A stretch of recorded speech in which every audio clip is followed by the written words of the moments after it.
si on n'expérimente pas le nom de Jésus, on n'aura pas de témoignage à donner.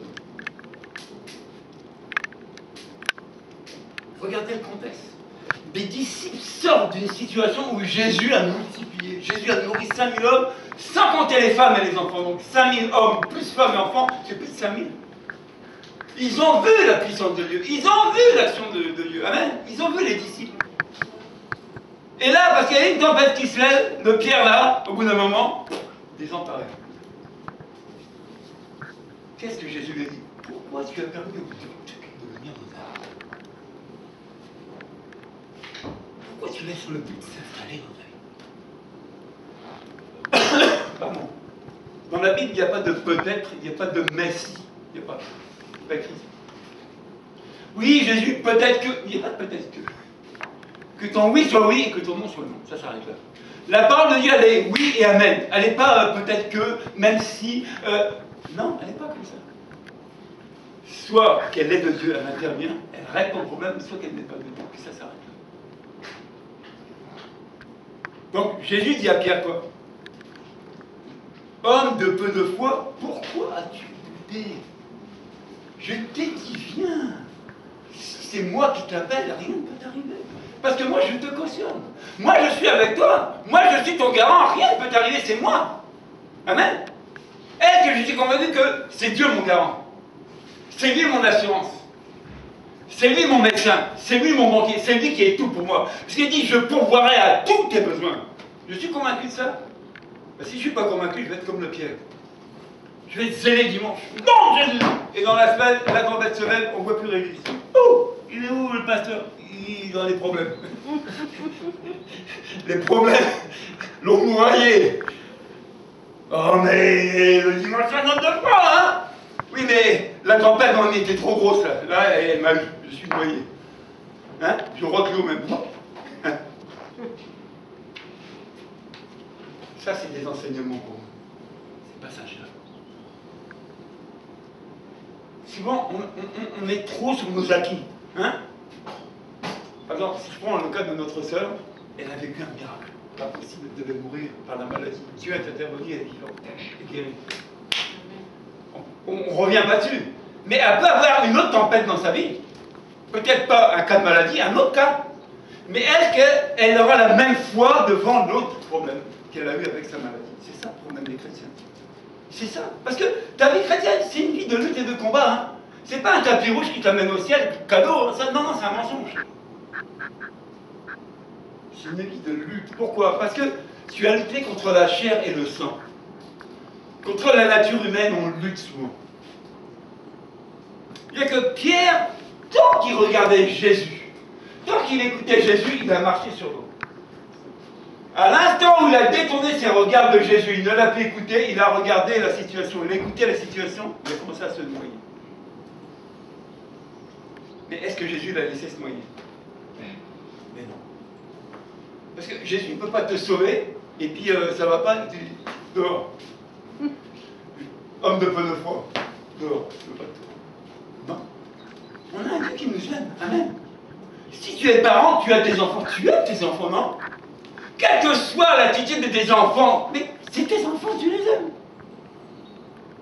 Il faut toujours des choses qui ne nous plaisent pas, mais est-ce que c'est pour autant qu'on les aime pas? Mais tu es l'enfant de Dieu. Combien de fois on ne fait pas des choses sur le regard de Dieu qui ne lui plaisent pas? Combien de fois on ne désobéit pas à Dieu? Combien de fois on n'est pas comme Pierre dans le doute auprès de se noyer? Mais à chaque fois qu'on dit Seigneur, au secours, il vient, il intervient. Amen. Si vous prenez un enfant depuis son bas âge, comment on fait l'éducation d'un enfant? Ben, on lui parle.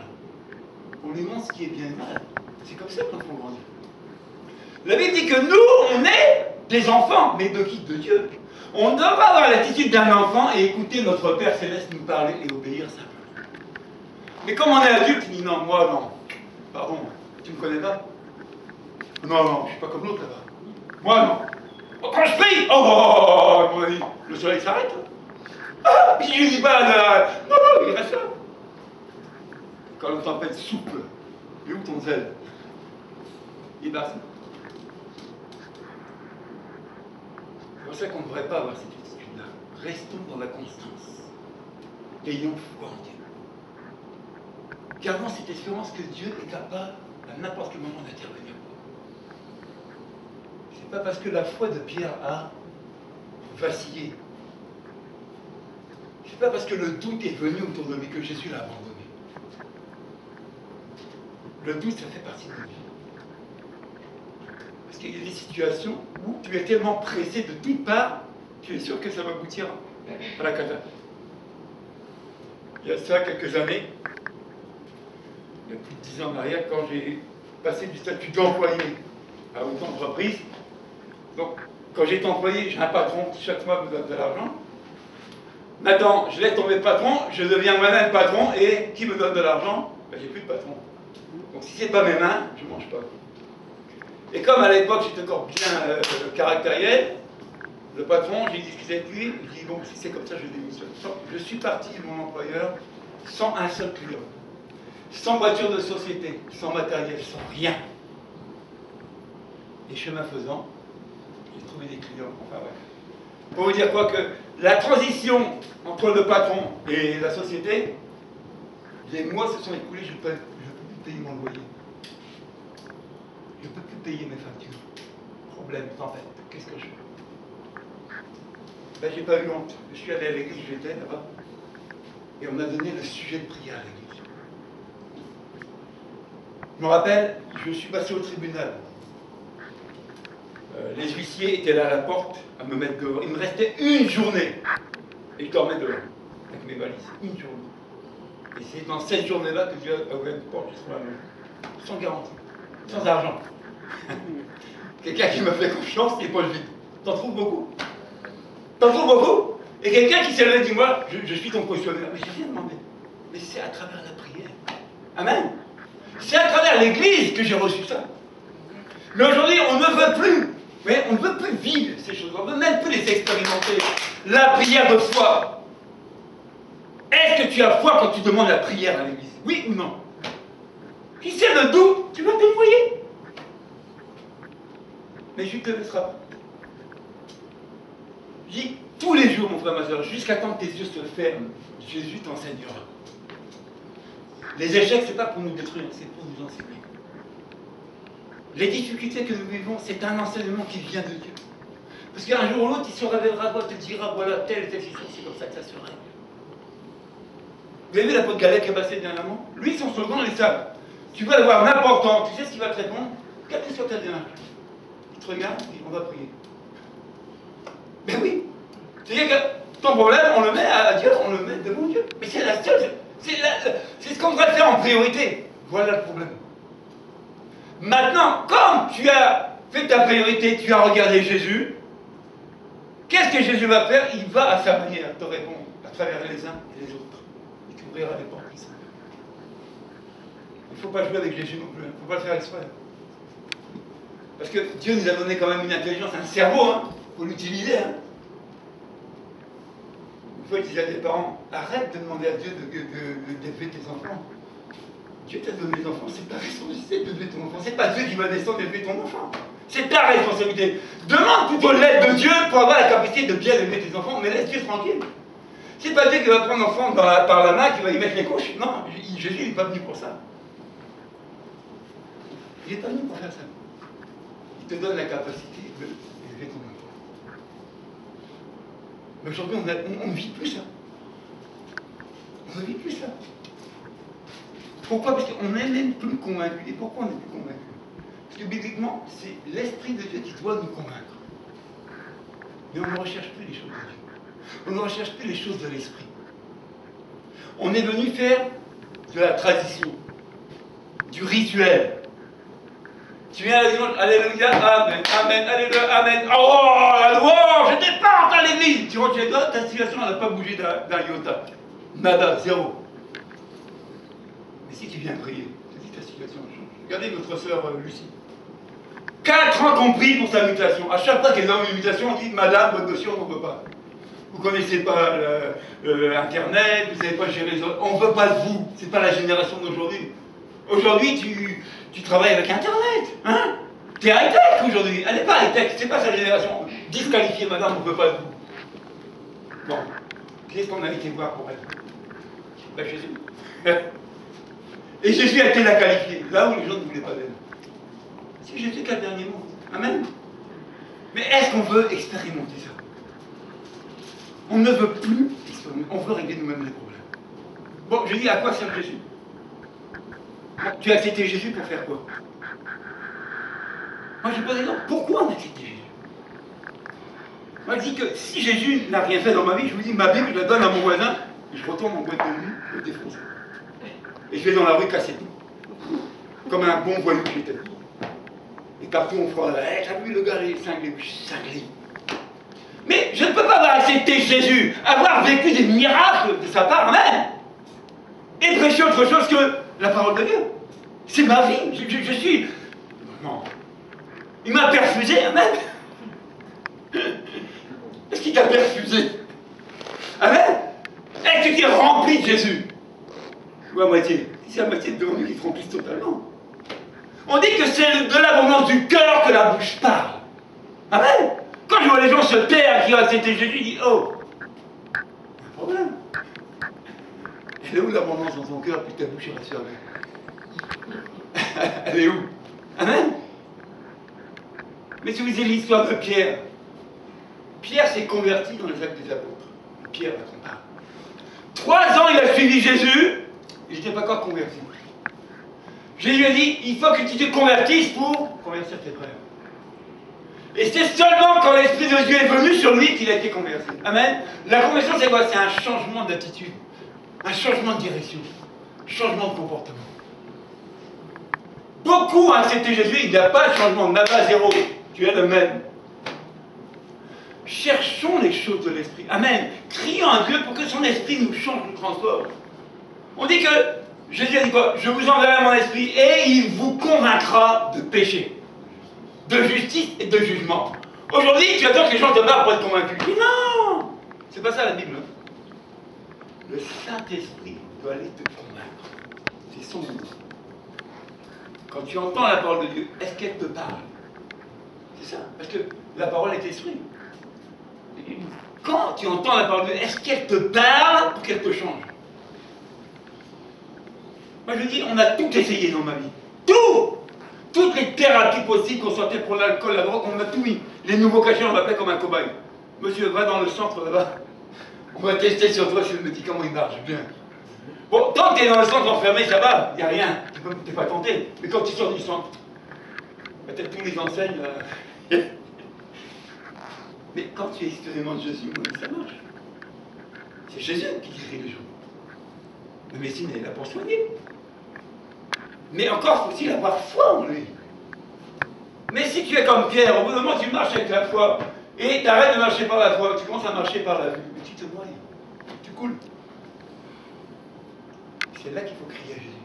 Viens me secourir. J'ai besoin de changer. J'ai besoin de grandir. Regardez, Jacques, on va le lire ensemble.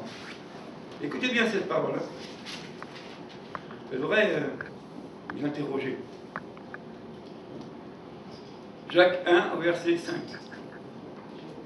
Si l'un de vous manque de sagesse, qu'il la demande à Dieu, qui donne tout simplement et sans faire de reproche. Bon, jusque-là, c'est pas compliqué. Et il lui sera donné. Mais qu'il la demande avec foi. C'est-à-dire que quand tu t'adresses à Dieu, tu t'adresses avec la foi, pas avec le doute. Personne ne t'adresse pas lui, tu vas voir un camarade. Car celui qui doute ressemble aux vagues de la mer, le vent souffle et agite de tous côtés. Le doute est venu dans la vie de Pierre comme à travers l'agitation des vagues. Ça, c'est l'aspect d'un homme qui doute. Et ça va plus loin.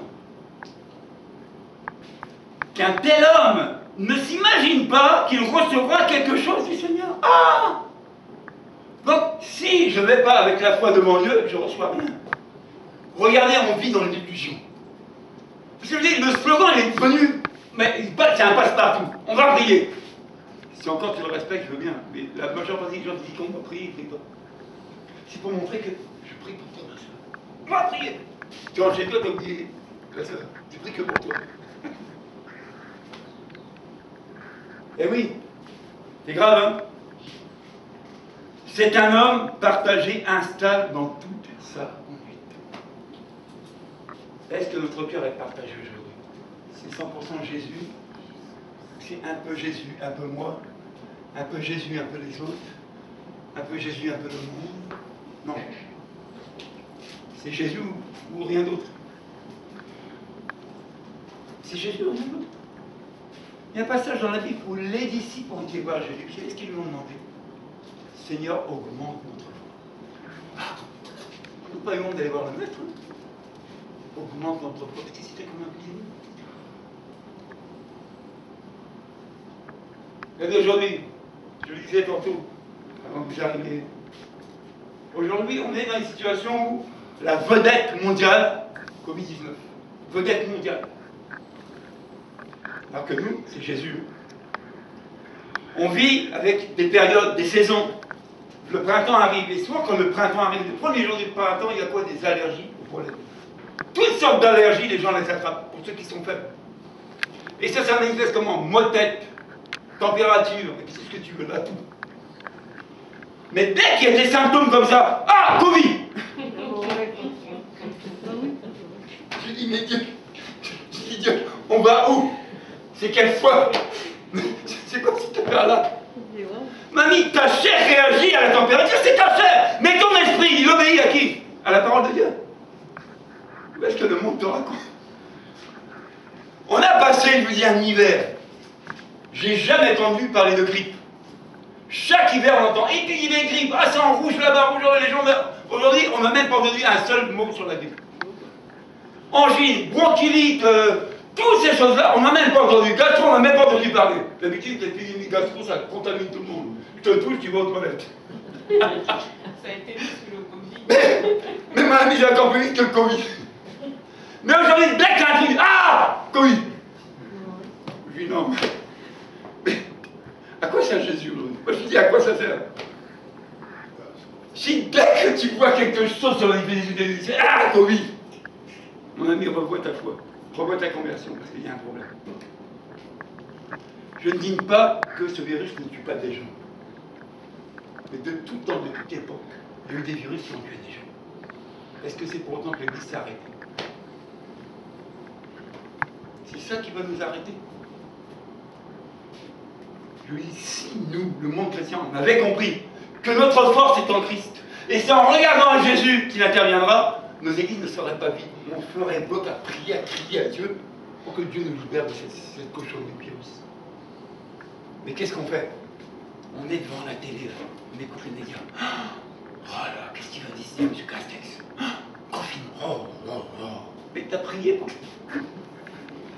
Moi, je dis, quand il y a eu le suspicion de confinement, je me suis mis à part, Dieu ne permet pas que nos églises ferment. C'était ça ma prière. J'ai pas prié. J'ai rien demandé pour moi, sauf pour le corps de Christ. Il ne permet pas que les assemblées ferment. Parce que l'église, avant tout, c'est un lieu de prière. Amen. Et la prière, elle est efficace. Dieu intervient quand on prie. Mais aujourd'hui, on ne veut plus s'adonner à la prière. Quand tu entends des fois des témoignages de serviteurs de Dieu, ils passent 12 heures à prier. 12 heures. Lucie, tu passes combien d'heures par jour? Bon, je dis ça, c'est pas pour... Mais ça doit nous questionner. Hein? Combien de temps je passe à prier pour mon pays? Combien je passe de temps à prier pour mon frère qui est tendu, au lieu de parler sur son dos? Tu peux parler, tu ne redresseras pas. Prie que Dieu le relève. C'est efficace.